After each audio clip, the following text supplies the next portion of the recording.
Hello guys, welcome to this session of mathematics. आज हम discuss करने वाले हैं क्वाड्रेटिक इक्वेशन और एक्सप्रेशन के बारे में।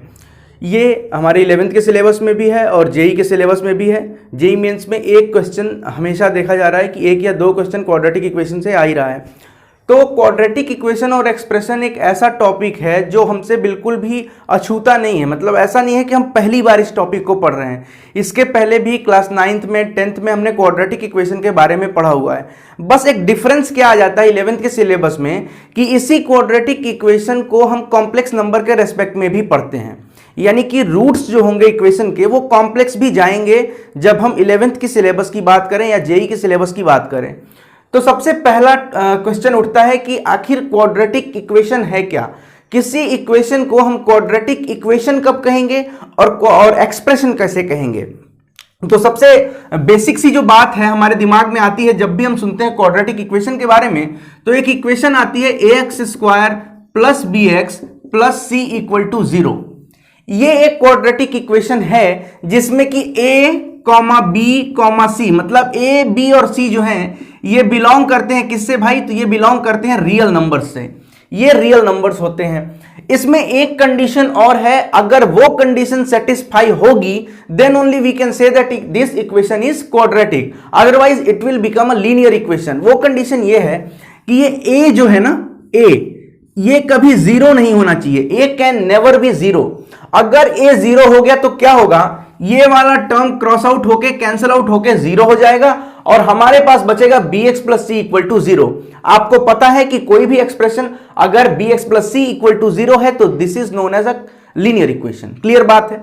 अब देखो होता क्या है कि कैसे हम जाने कि क्वाड्रेटिक है। ऐसा समझा हमने कि x की जो मैक्सिमम पावर है वो क्या है, 2 है। x की मैक्सिमम पावर 2 है तो दैट इज क्वाड्रेटिक इक्वेशन। 3 है तो क्यूबिक इक्वेशन। ऐसे ही आगे बढ़ता चला जाएगा, x की पावर n तक हम पढ़ते हैं एक्सप्रेशंस जब हम बाइनोमियल पढ़ते हैं। आगे बढ़े। अब देखो सबसे पहला अगर ये इक्वेशन है तो इसका कुछ सॉल्यूशन होगा। जितना पावर है इक्वेशन का उतने सॉल्यूशन या उतने रूट्स होंगे उस इक्वेशन के। क्वेश्चन उठता है कि what is known as root. Root का मतलब क्या हुआ, तो रूट का मतलब है ऐसी वैल्यूज, अल्फा ले लिया बीटा ले लिया, ये ऐसी वैल्यूज होंगी जिनको इस इक्वेशन में x के जगह पे जैसे ही हम पुट करेंगे LHS RHS के बराबर हो जाएगा। मतलब ये वाला पूरा का पूरा टर्म अगर जीरो हो जाता है x के किसी भी वैल्यू के लिए तो that value will be known as roots of equation और सॉल्यूशन ऑफ इक्वेशन। क्लियर बात है। अब देखिए अब क्या समझना है हमें, अगर x की किसी वैल्यू के लिए सेटिस्फाई हो रहा है तो x की उस वैल्यू को हम कैसे निकाल पाएंगे, ये आइए समझते हैं। यहां पे इतनी बात तो आपको नोट कर लेनी होगी कि ABC जो है वो रियल है और a कभी भी जीरो नहीं होगा अगर क्वाड्रेटिक इक्वेशन बनानी है। अब इसका जो आप लोगों ने फॉर्मूला पढ़ा होगा ना, तो इसके रूट्स को हम अल्फा कामा बीटा से रिप्रेजेंट करते हैं। यानी x की वैल्यू क्या हो गई, तो ऐसे लिख दो x जो होगा वो अल्फा या बीटा होगा। इसके लिए आप लोगों ने फॉर्मूला पढ़ा है -b plus minus under root D upon 2a। इस फॉर्मूले को आप लोग जब पढ़ते होंगे तो इसको हमने नाम दिया, हमने मतलब कि मैथमेटिशियंस वगैरह ने, इसको हम कहते हैं क्वाड्रेटिक फॉर्मूला। इसका एक और नाम है इंडियन नाम जिसको हम कहते हैं Shridharacharya formula. Shridharacharya Indian mathematician थे तो उनके नाम पर हम इसको पढ़ते हैं श्रीधराचार्य फॉर्मूला के रूप में। अब d जो है ना, इसको हम कहते हैं डिस्क्रिमिनेंट। d का अगर हम पूछ ले कि d का मतलब क्या होता है तो d is known as discriminant. अब एक चीज में बिल्कुल कंफ्यूज नहीं होना है कि डिस्क्रिमिनेंट क्या है और डिटरमिनेंट क्या है। डिटरमिनेंट एक अलग से चैप्टर हमें पढ़ना है। डिस्क्रिमिनेंट मतलब ये जो d लिखा हुआ है इसको, इस d को हम लिखते हैं b² minus 4ac। b² minus 4ac जो होगा ये d होगा। अब इस इक्वेशन में अगर d की वैल्यू हम पुट करें तो हमें मिल जाएगा x is equal to -b plus minus under root b² minus 4ac upon 2a। यहां तक किसी को कोई दिक्कत नहीं, लेकिन यहां पे एक दिक्कत है। दिक्कत क्या है कि कैसे हम मान लें कि ये वैल्यू आ गई। इसको प्रूफ करने के बारे में हमने कभी सोचा नहीं है। तो आपको ऐसे समझना है कि आपने एक मेथड पढ़ा था जिसको हम कहते हैं कंप्लीटिंग द स्क्वायर मेथड, किसी इक्वेशन को परफेक्ट स्क्वायर बनाने के लिए हमने एक रूल पढ़ा था जिसको हम कहते हैं कंप्लीटिंग द स्क्वायर मेथड। उसी रूल का यूज करके इस इक्वेशन को हम ऐसे कुछ ट्रांसफॉर्म करेंगे कि अपने आप x की वैल्यू इतनी आ जाए। जैसे ही x की वैल्यू इस इक्वेशन को सॉल्व करके हम ये ले आ देते हैं, इसका मतलब कि x की इस वैल्यू के लिए, इस यानी कि यहां पे दो वैल्यू प्लस और माइनस दो वैल्यूज हैं, इन दोनों वैल्यूज के लिए वो क्वाड्रेटिक इक्वेशन सेटिस्फाई हो जाएगा। चलिए सॉल्व करते हैं। इस इक्वेशन को मान लिया, इसको इक्वेशन नंबर 1 कर दिया। इस इक्वेशन नंबर 1 को a से डिवाइड कर दो, सबसे पहला काम। जैसे ही a से डिवाइड किया, ये हो गया ax square plus b by A X plus c by A equal to 0। c को ट्रांसफर किया RHS में, तो X square plus b by A X equal to minus c upon a। यहां तक समझ में आया? अब कुछ नहीं करना है, स्क्वायर कंप्लीटिंग करना है, तो कुछ इस तरह के टर्म्स को ऐड करेंगे जिससे कि इधर वाला टर्म एक परफेक्ट स्क्वायर में चेंज हो जाए। देखना क्या करते हैं, एक्स स्क्वायर प्लस 2 से मल्टीप्लाई किया b अपॉन ए। अब 2 से ऊपर मल्टीप्लाई किया तो नीचे भी मल्टीप्लाई करना पड़ेगा, यहां भी लिख दिया 2, ये हो गया x। और यहां पर हमने ऐड किया है b square upon 4a square. ठीक है, b square upon 4a square add किया। 4 क्यों ऐड किया? 4 क्यों ऐड किया? क्योंकि यहां पे b अपॉन 2a है, तो b अपॉन 2a का स्क्वायर करो, b square upon 4a square होगा। इक्वल टू में जाइए, माइनस c अपॉन a पहले से ही लिखा हुआ है। इधर हमने b square upon 4a square अगर ऐड किया है तो इधर भी ऐड करना पड़ेगा। तो ऐड करते हैं b square upon 4a square, add किया। अब देखो, अब देखने से ध्यान से समझ में आएगा, x plus B upon 2a का होल स्क्वायर इधर आपको दिख रहा होगा। a plus B whole square आपने पढ़ा है, a plus B whole square equal to a square plus 2ab plus B square. यहां पे a की जगह पे x रखो तो x स्क्वायर, a की जगह पे x रखा, b की जगह पे रखा b अपॉन 2a, तो ये पूरा का पूरा टर्म हो गया x plus B upon 2a raise to power 2, मतलब होल स्क्वायर। इसको हम ऐसे लिख सकते हैं, यहां पे एलसीएम लिया तो ये हो जाएगा minus 4ac plus B square upon 4a square. कोई दिक्कत नहीं। अब देखो क्या करते हैं, जैसे ही इस स्क्वायर को हम इधर ट्रांसफर करेंगे तो आप लोगों ने पढ़ा होगा कि जैसे ही पावर का ट्रांसफर LHS से RHS में होता है, रेसिप्रोकल पावर हो जाता है अगले वाले पे जाके। यानी कि x plus B upon 2a equal to ये पूरे का पूरा का रेसिप्रोकल, मतलब b square minus 4ac upon 4a square का अंडर रूट। ये यहां तक बात क्लियर है? ये अंडर रूट आ गया। जैसे आपको ये पता होगा कि इधर हमने स्क्वायर को अंडर रूट में किया तो इसकी दो वैल्यूज आएंगी, एक प्लस वैल्यू एक माइनस वैल्यू, तो आगे प्लस और माइनस लगा दिया। यहां तक कोई दिक्कत नहीं। अब इस x की वैल्यू हमें निकालनी है, इस b अपॉन 2a को इधर ट्रांसफर करेंगे। कैसे करेंगे? यहां देख लो, यहां लिखते हैं x इक्वल टू हो जाएगा, ये तो हमारा पहले से है, इसको हटाओ, यहां से इसको ट्रांसफर करो तो ये हो गया under root B square minus 4ac upon 4a square का अंडर रूट हो जाएगा 2a, और ये प्लस b बाई 2a है, इधर जाएगा तो हो जाएगा माइनस b, इधर जाएगा तो हो जाएगा माइनस, तो लगाया ही है मैंने, यहां लिख देते हैं b upon 2a, b upon 2a। इसको थोड़ा सा सजा लें इस फॉर्मेट में लाने के लिए, तो लिखेंगे x equal to minus b plus minus root B square minus 4ac upon 2a। ठीक है, खेल खत्म। यहां पर जो वैल्यू x की आई है वही वैल्यू यहां पर है। इट मींस ये सेटिस्फाई हो गया।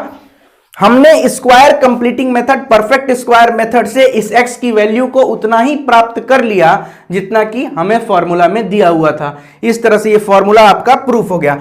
एक सेकेंड मैं हट रहा हूं, इसको स्क्रीनशॉट लेना है जिसको, जल्दी से ले लो। ठीक है, स्क्रीनशॉट हो गया।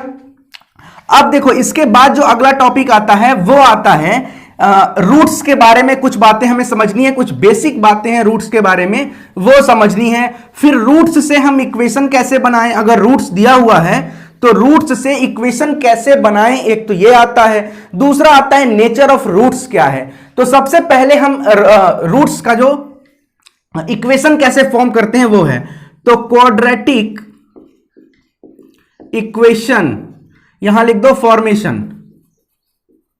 Formation of quadratic equation by roots, यानी कि रूट्स गिवन है तो हम कैसे बनाएंगे। अब देखो एक रूट हमने अल्फा मान लिया, एक रूट बीटा मान लिया, तो इसमें जो सबसे पहला रूल है वो है कि सम ऑफ रूट्स क्या है और प्रोडक्ट ऑफ रूट्स क्या है। तो सम ऑफ रूट्स जो होता है किसी भी क्वाड्रेटिक इक्वेशन का, इसको हम लिख सकते हैं, अगर दो सॉल्यूशन है तो एक अल्फा और एक बीटा होगा, तो सम ऑफ रूट्स मतलब हम लिखेंगे अल्फा प्लस बीटा, इसको हम लिखते हैं माइनस बी बाई ए लिखेंगे। दूसरा जो रूल है वो क्या है, वो है हमारा प्रोडक्ट ऑफ रूट्स। तो प्रोडक्ट ऑफ रूट्स को जैसे ही हम लिखेंगे तो इसको लिख सकते हैं alpha into beta that is equal to C upon A. ये तो हमारा सम ऑफ रूट हो गया और प्रोडक्ट ऑफ रूट हो गया। अगर रूट्स दो दिए हैं तो एक तो सम हो गया, दूसरा हो गया प्रोडक्ट। लेकिन क्वेश्चन ये पूछेगा कि if the sum of roots of quadratic equation is given form the quadratic equation. हमारा टॉपिक भी जैसा कि है कि formation of quadratic equation by given roots. तो सबसे पहला यहां पे जो रूट्स के चलते हमारा इक्वेशन बनेगा उसका फॉर्मूला होगा x square minus, x square के बाद माइनस लगाना है, लिखना है ब्रैकेट में sum of roots into x plus अगला ब्रैकेट है प्रोडक्ट ऑफ रूट्स। इसको एक और तरीका से लिख सकते हैं, वो तरीका ये होगा कि सम ऑफ रूट्स को हम अल्फा प्लस बीटा रख दें और प्रोडक्ट ऑफ रूट की जगह पे अल्फा इंटू बीटा रख दें, ये इक्वल टू 0 तो होगा ही होगा, इतना पता होगा आपको। इसको लिखो x square minus alpha plus beta x plus alpha into beta.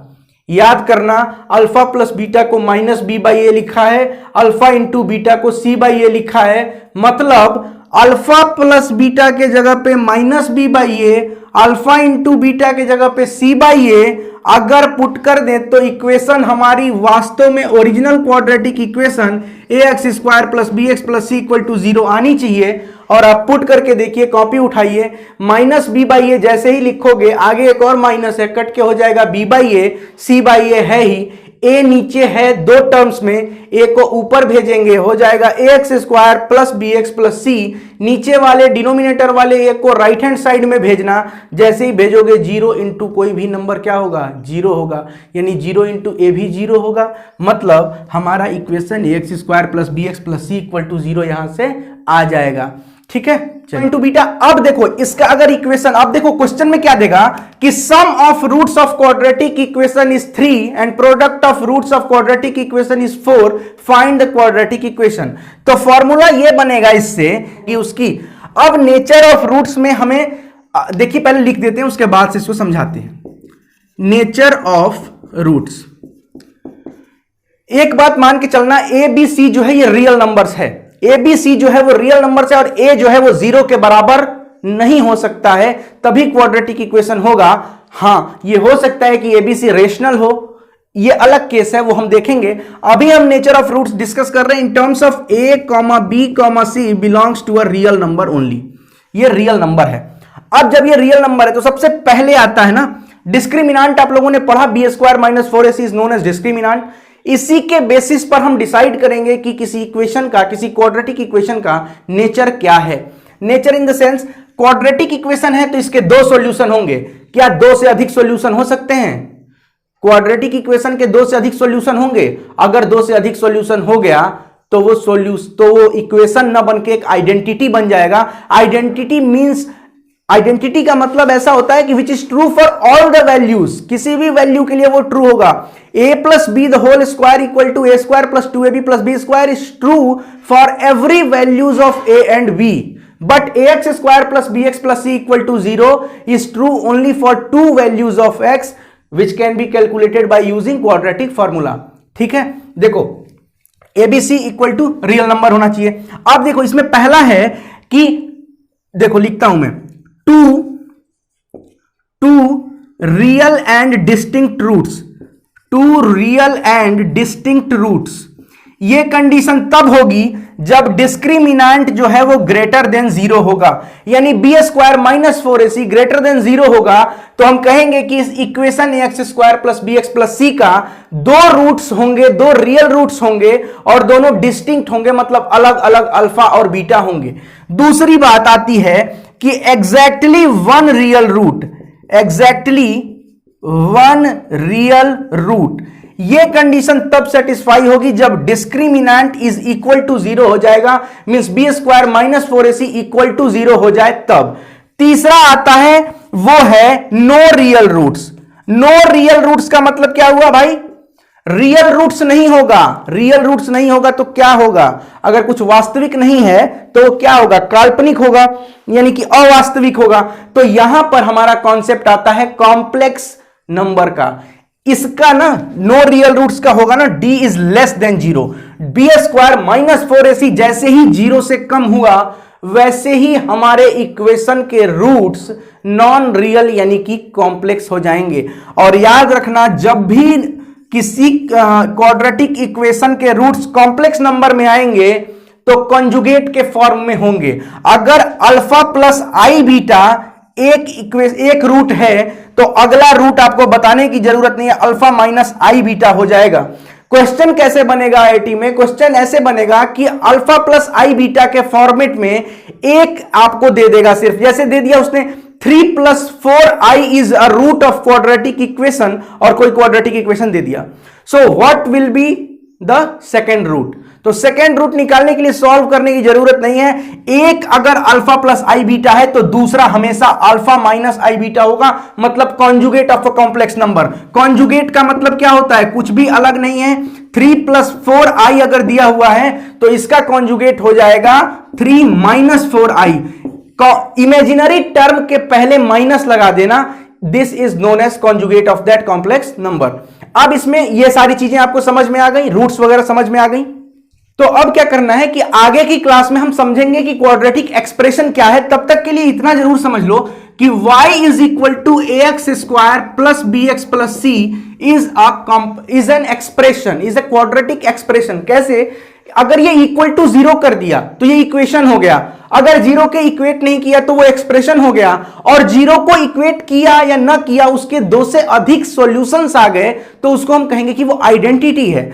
अब जब क्वाड्रेटिक इक्वेशन का हम ग्राफ बनाएंगे तो लीनियर का ग्राफ जब आप बनाते हैं तो कुछ ऐसे ग्राफ बनता है, ऐसा एक स्ट्रेट लाइन बन जाता है। लेकिन क्वाड्रेटिक इक्वेशन के ग्राफ के बारे में जब हम एक बार इसको आप स्क्रीनशॉट ले लीजिए पहले, चलिए आगे बढ़ते हैं। जब आप क्वाड्रेटिक इक्वेशन के ग्राफिकल रिप्रेजेंटेशन की तरफ आगे बढ़ेंगे तो क्वाड्रेटिक इक्वेशन का जो ग्राफ बनेगा उस ग्राफ को हम नाम देते हैं, एक स्पेसिफिक नाम है उस आकृति की, उसको हम कहते हैं पैराबोला।